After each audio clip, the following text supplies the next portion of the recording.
At this point, every information portal is saturated with mindfulness content. But this show is a unique, unusual, curious take on mindfulness.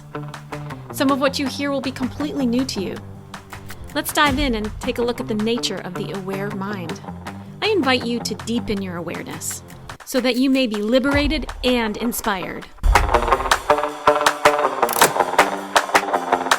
I'm Sarah Vallely, professional coach. I help people overcome anxiety, heal from past trauma, improve their relationships, and maintain better work-life balance. Welcome back to the show. Today, it's just me, and I'm doing another book review. And what I've learned over the last year or so is that y'all like the book reviews. They're usually some of my most popular episodes, so I'm trying to keep doing them, especially when I read a really good book. So this last book that I read is called The Next Conversation, Argue Less, Talk More. It's by Jefferson Fisher, and this book is a real phenomenon, overnight success kind of thing. It was just published in March, this past March, and so in the past 5 months, it's done extremely well. I think maybe in the first month, it became a bestseller. And when you read it, you know why, because he does such a fantastic job of really explaining these concepts about having good quality conversations that normally would be really difficult with difficult people or difficult topics. And he gives so many examples to back up what he's explaining. It's so accessible. So I'm not surprised that just overnight it was such a sensation. I'll also say that he has a really huge social media presence, so I'm sure that really boosted his sales quickly. But just a little background on Jefferson Fisher. He started out as a trial lawyer in Texas, and he also runs a pretty large firm today. And in 2022, he dabbled in social media. And the story goes that he posted his first video titled How to Argue Like a Lawyer. And it went viral with over 1 million views in just its first day. He continues to record short, practical videos about communication in his truck after work every day. So he's still at it. If you want to check him out on social media, I think he's on TikTok and Instagram.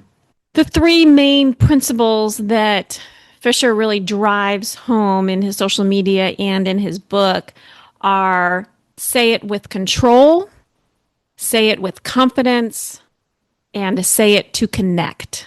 So when I go through all of these tips and suggestions for communicating, they're all based in one or more of these principles. Sometimes when I do these book review episodes, I think to myself, my podcast episode is a little bit more accessible than the actual book, meaning the book is maybe more scientific than lends to really understanding well, a lot of jargon, or maybe the author kind of goes off on tangents and rambles. But this is not so for this book. I would have to say that I'm not going to be able to do this book justice in this episode. And so really, I would read the book as well. But I'm going to go over 5 tips for having conversations with difficult people today in this episode. I'm going to go over 5 tips for beginning difficult conversations. So we're talking about conversations with difficult people, and then we're also talking about just plain difficult conversations because of the topic. And I'm going to go over 5 tips for communicating with narcissists. And so this is all from his book. One thing that I really like about Jefferson Fisher is his reliance on the breath. And what he says about the breath isn't steeped in mindfulness. I wouldn't really put Fisher in this like mindfulness category because he talks a lot about controlling the breath. And in mindfulness, we don't control the breath. Instead, what we do is we notice the breath. We take a pause and notice what's going on with our breath. And the idea behind that is if we do that, then our breath will naturally lengthen. But what he says about the breath is more about purposefully breathing in a certain way, especially breathing out, really making sure that we breathe out. So what he says is that you want to have your breath be the first word when you're responding in a conversation, especially responding to something that's difficult. So before you start talking, you take a breath. And then he says, have your first thought be a body scan.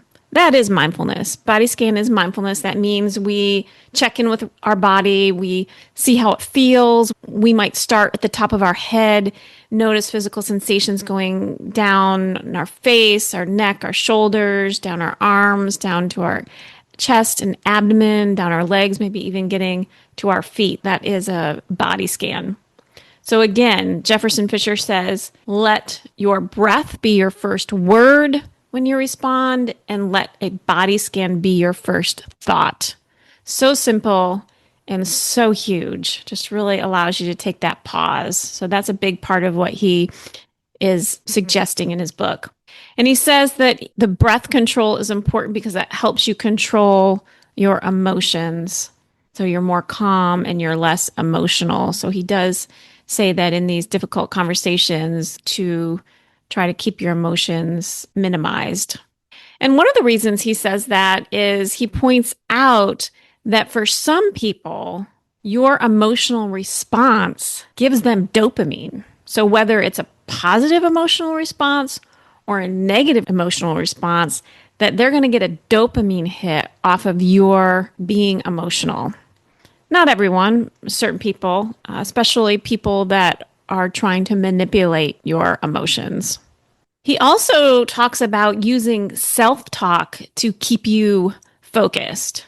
And so what he means here is to choose a few verbs that you speak to yourself at different points during the conversation to accomplish certain approaches within yourself. So here's some examples so that makes a little bit more sense. So here are some of the verbs that he uses. Breathe, right? So that's a verb, breathe. So he might be in the courtroom cross-examining a witness and the tension might get a little bit high.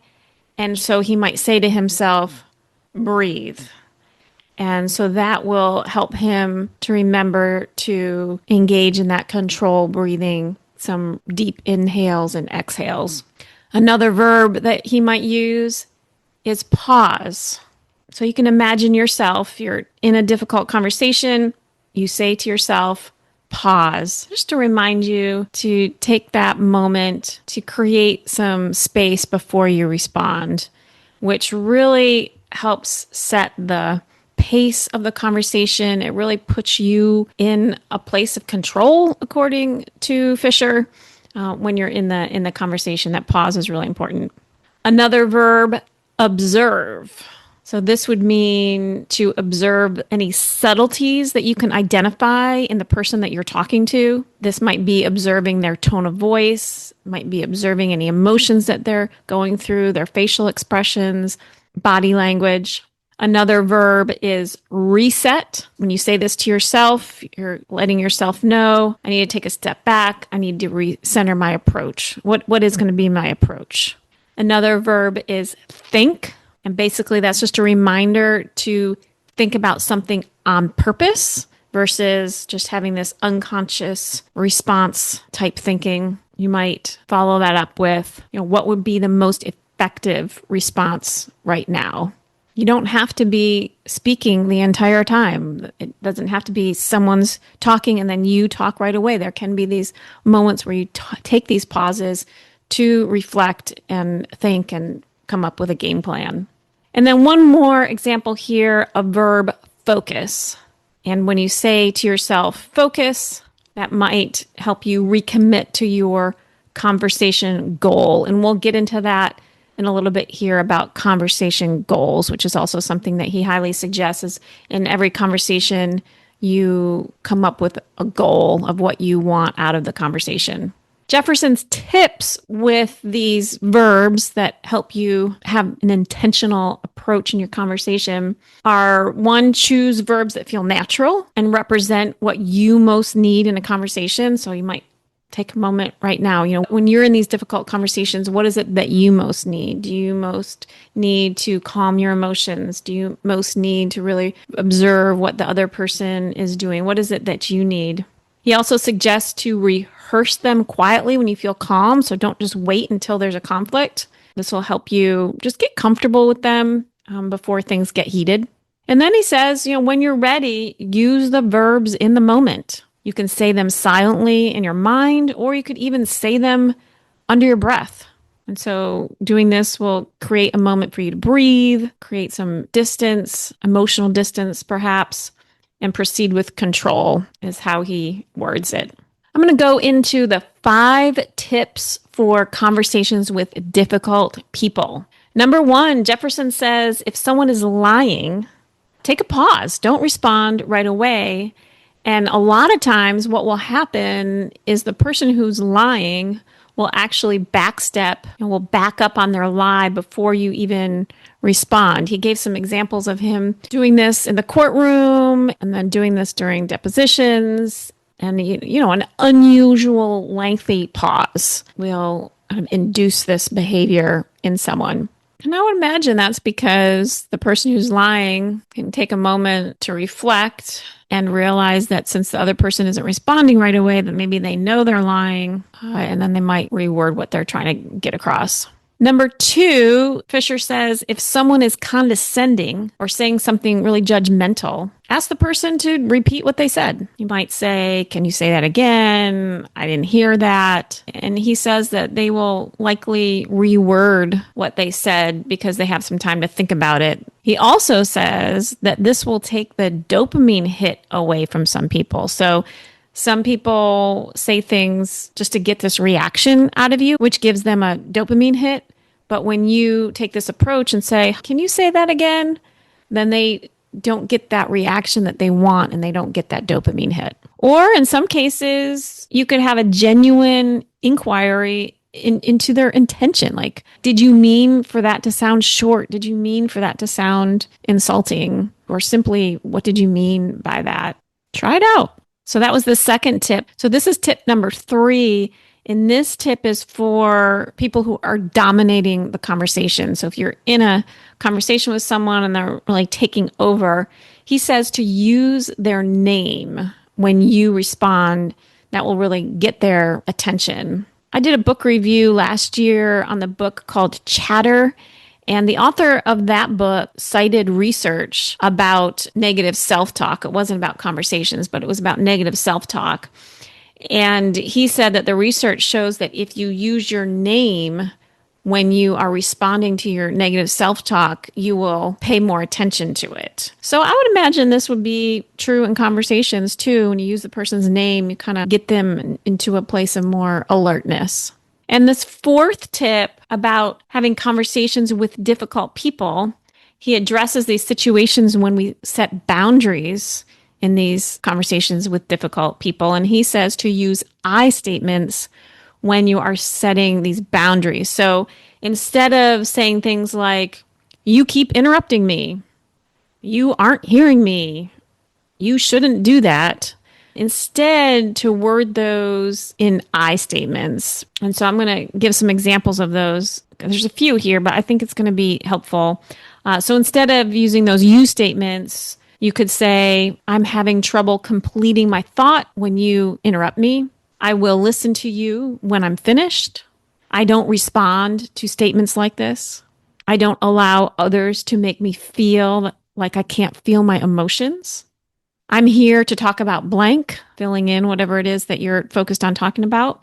If you continue to blank, I will blank.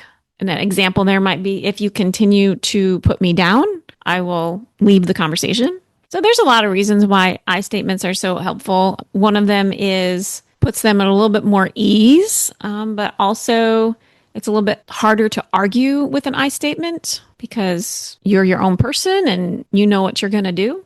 So yes, that's the fourth tip, is to use I statements when you are setting boundaries in a conversation. And that could be a whole episode right there about setting boundaries in conversation. So important. And this is coming from me, not this book, but there's three aspects to a boundary. One is what is okay to happen around you in this certain situation. Number two is what is not okay to happen around you in this situation.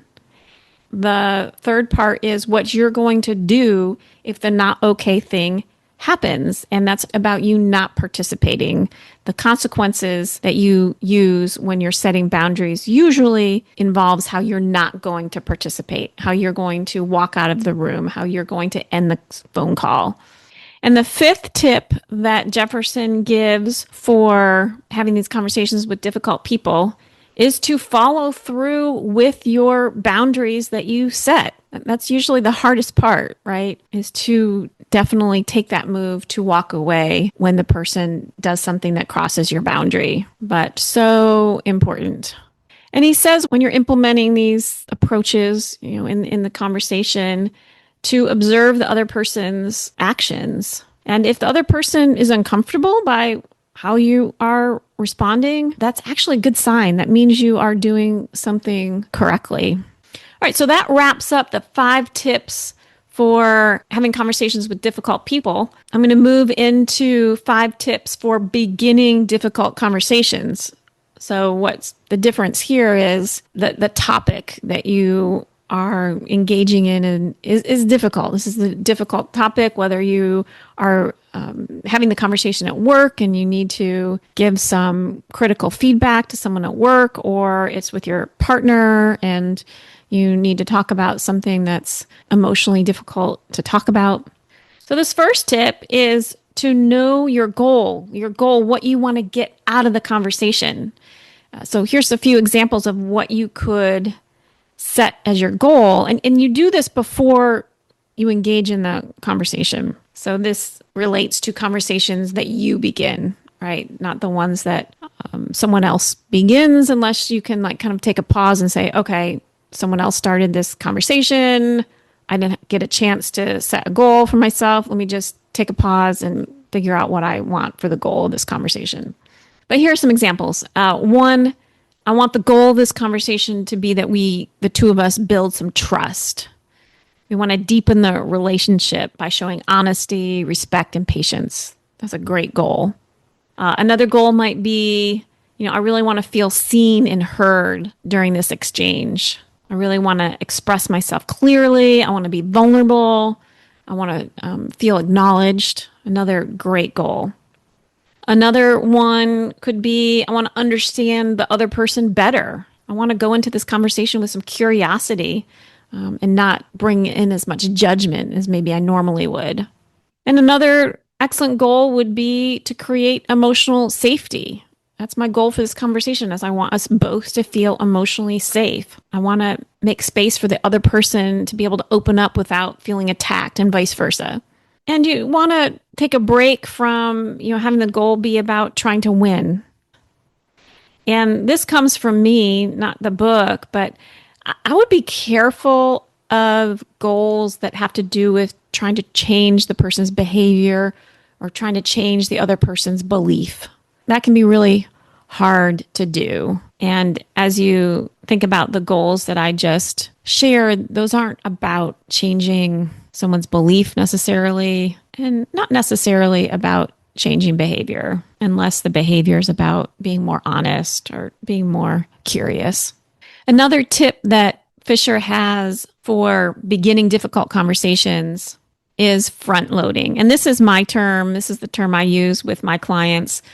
He doesn't exactly use that term to define this, but it's this idea that when we go to start the conversation, we say something in the beginning that might help put the person at a little bit of ease or help them really understand what direction we're going in.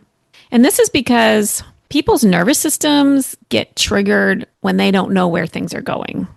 Fisher says that this front loading also helps the listener not check out because they right at the beginning, they know what's happening, they know where it's going, and helps them stay checked into the conversation. So here are some examples of what you could say to front load your conversation. This is going to be a difficult conversation. So just being really frank about it, that this is going to be hard. Another example, I appreciate you making the time to talk. Or this is going to be difficult to hear. Or even asking permission, can I share something with you? So you get that agreement right in the beginning. And this next tip is about framing the conversation, which is also a way to front load. But this is a little bit more specific. When we frame the conversation, we explain the reason for the conversation, and we also explain what the conversation is about and what you do not want the conversation to become. Kind of creating this container, these guardrails for the conversation. This helps keep both of you from derailing the conversation. So I'm going to go over some examples, how to frame conversations, and they're kind of lengthy, but I think this is really important so you really understand how you can go about framing your own conversations. So here's the first one. I want to talk to you about how we've been handling plans lately. What's inside this conversation is finding a better rhythm for both of us. What's outside the conversation is rehashing our past mistakes. So when you set that frame, then you can step in and acknowledge when either of you have gotten out of that scope. Another example, I'd like to give you some feedback on a project. What's going to be part of this conversation is how we can make things smoother moving forward. What's not going to be part of this conversation is criticism of your work ethic or value to the team. That's not in question. Here's another example. I need to talk about how I'd like to be spoken to when we disagree. So that's explaining the reason for the conversation.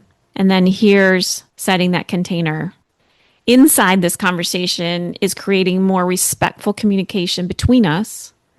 What's outside this conversation is debating who was right or wrong last time. And one more example of framing your conversation before you officially enter the conversation is, I want to check in about how we're doing emotionally. What's part of this conversation is sharing how we've both been feeling lately. What's outside of this conversation is trying to fix or solve anything right now. This is just about listening. Give it a try. I think that this is a really great first step to engaging in some conversations that are going to have some good outcomes. And then here's a couple notes that Jefferson has for, when the conversation goes outside the container that you set. You might say, I hear your point, but I need to focus on blank. Or you might say, I know that's important, but right now I'd like to address this. So you're kind of bringing things back to what it is that you want to address.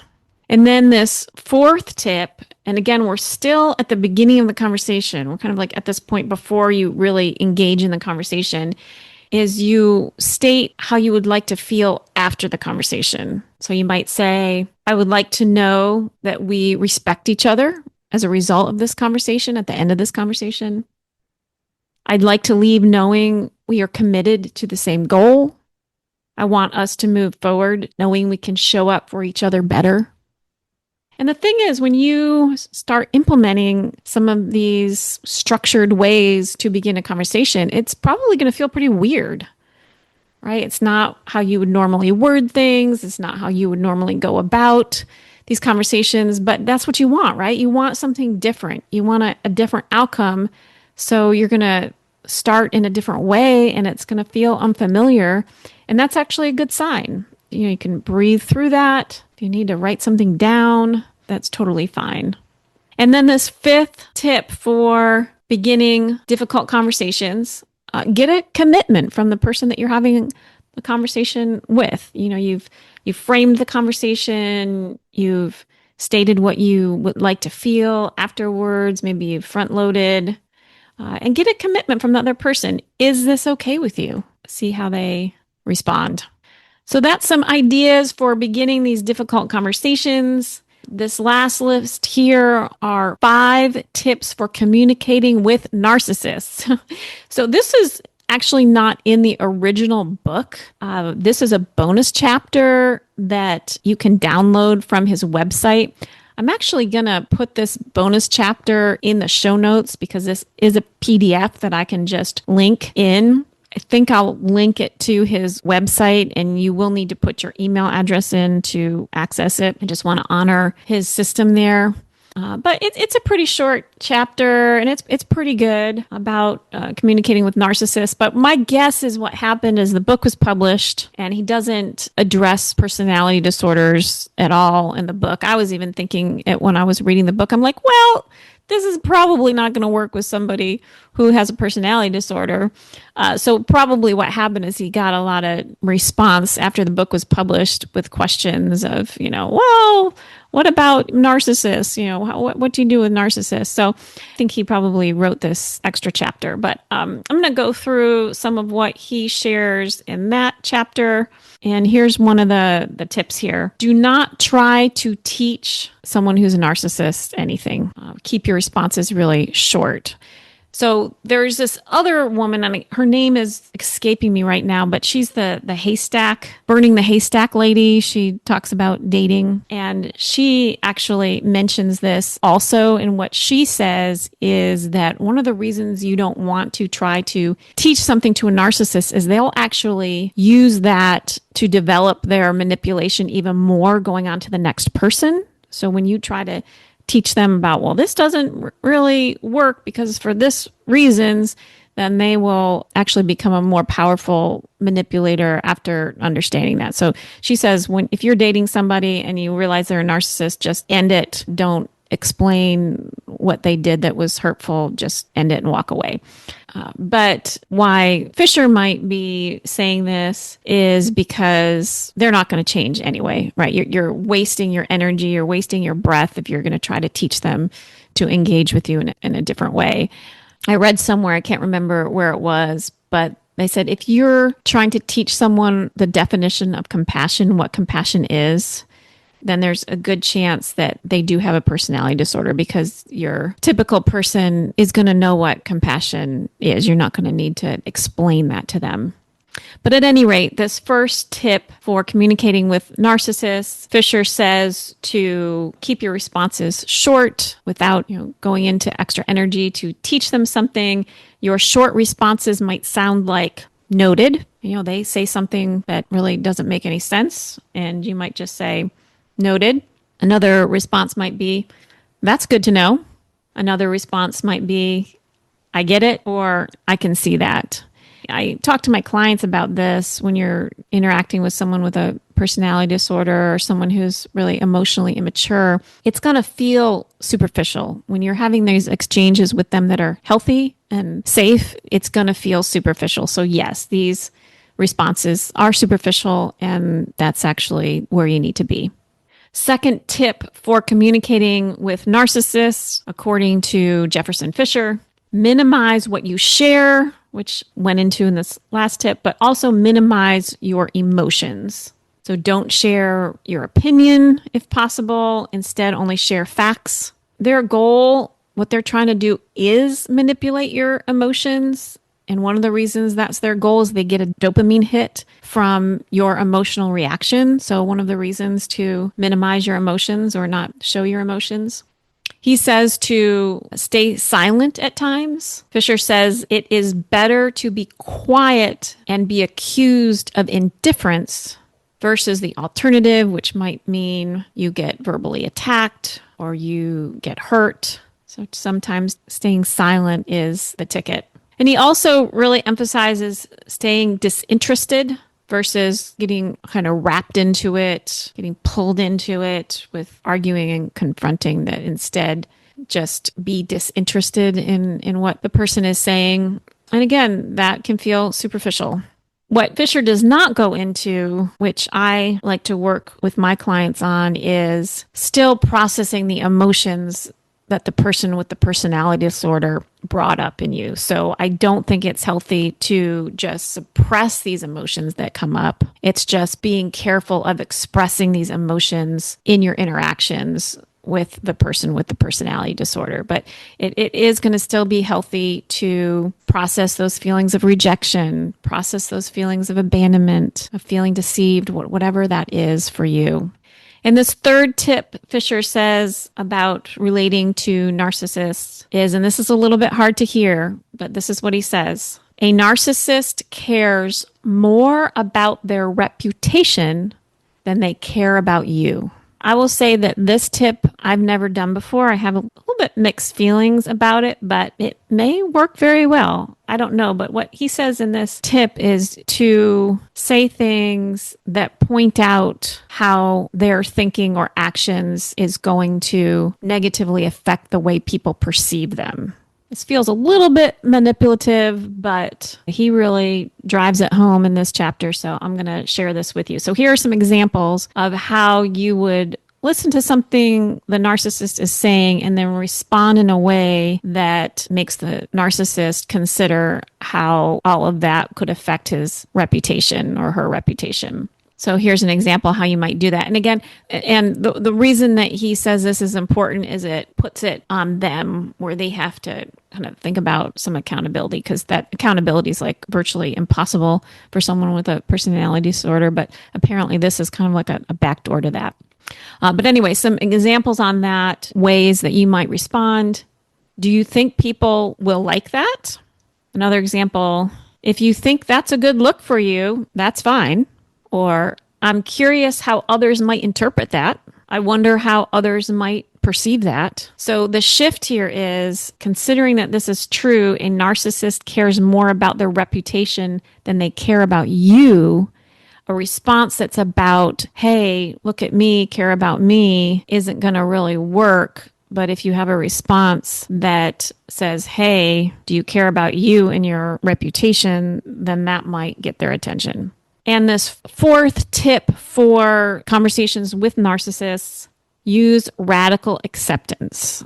And I'll explain this, super important. When you have this radical acceptance, you accept who they truly are. In that book, I've done another podcast episode on that about a year ago.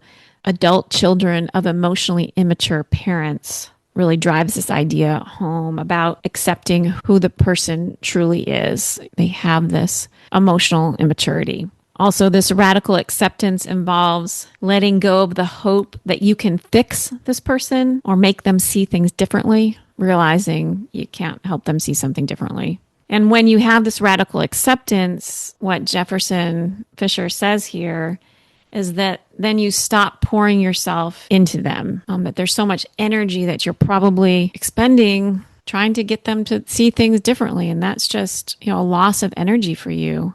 I think he even says to pour that energy back into you. He talks a lot about detachment. Detaching from the narcissist is saying and doing. And he says that this detachment isn't a surrender, it's a strategy. Doesn't mean you lost. And last tip here, tip number 5 for having these conversations with narcissists, he addresses gaslighting.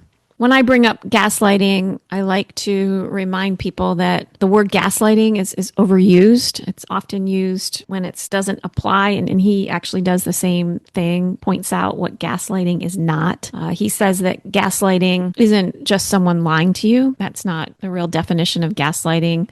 I would add to that, gaslighting is not when someone disagrees with you. Often what we might call gaslighting isn't really gaslighting. It's just really bad communication. But here is what gaslighting is.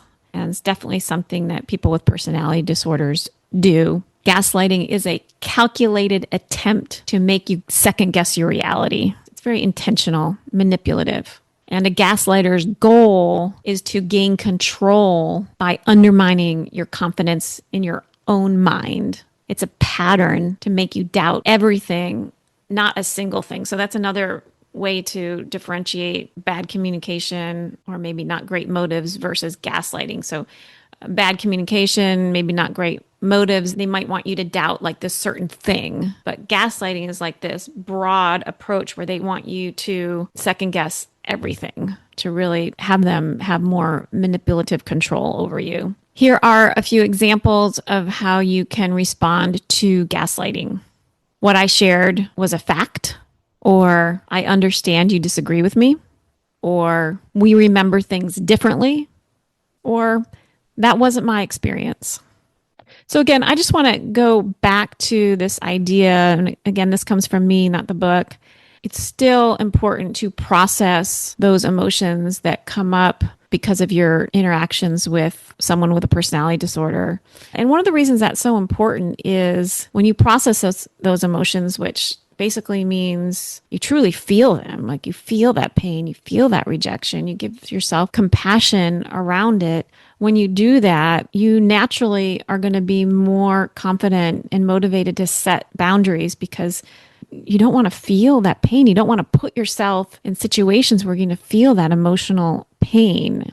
And so the more you allow yourself to feel that emotional pain, you're going to get to this point where you're like, I'm done. Like, I'm done with that emotional pain. I'm going to implement these boundaries because I don't want to feel that anymore. But if we get into these cycles where we just suppress it and don't allow ourselves to really feel it, then we kind of keep subjecting ourselves to that type of treatment because we're not really feeling the effects of it.